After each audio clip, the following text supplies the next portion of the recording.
coming on to that point, I don't think it has to be that expensive, and I don't think governments have to shell out huge amounts of money. I think individual people just need to do like a number of things, like not take so many trips in their cars, recycle their waste, be more environmentally conscious, and I think every little does help, and it doesn't need to be hugely expensive, and that everyone can live their life in a more greener and more fairer way.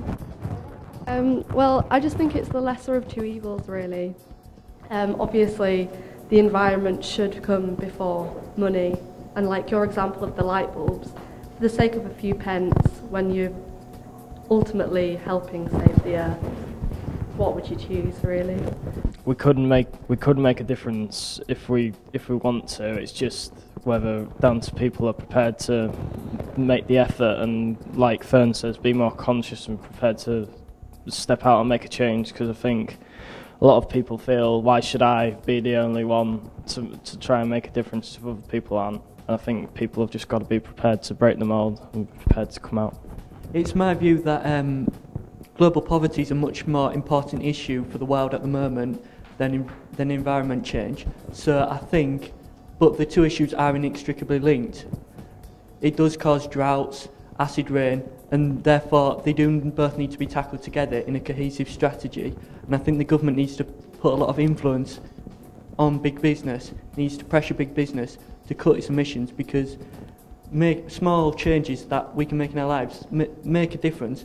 But the biggest polluters are the big chemical companies, the big companies producing lots of waste, and maybe nuclear is the answer to the problem at the moment.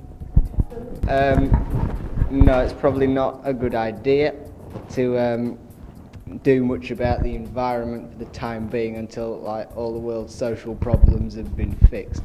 And also, there's always going to be a problem whatever you do, because the population of the world is so big that there's always going to be a need for massive, great big factories to like provide for everybody, unless you want to condemn everybody to a state of starvation and poverty or something.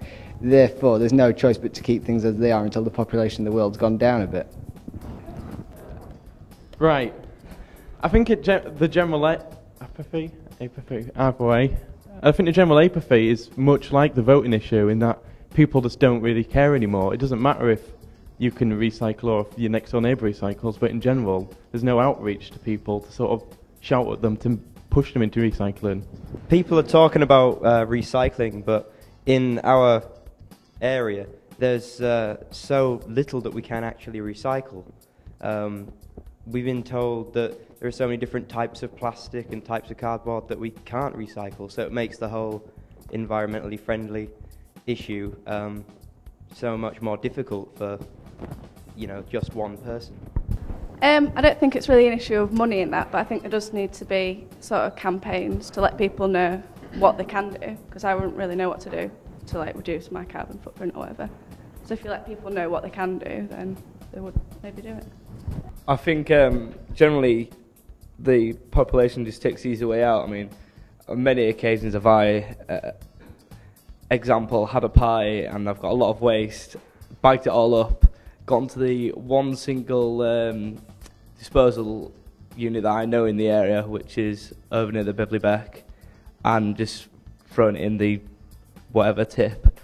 And I think, yeah, that's the easy way out. There's no real option. I mean, yeah, we've got the blue, we've got the green bin, and that, yeah, it helps, but it's a bit of a joke. I think people just believe, well, I've got a blue and a green bin, I put my paper in the blue bin, so I'm helping the world. There's so much more that the government can offer us, and local council especially can offer us, in order for us to make the extra steps towards recycling especially, and waste disposal, which is also becoming a huge problem, especially in the local area on the way to your Hornsey.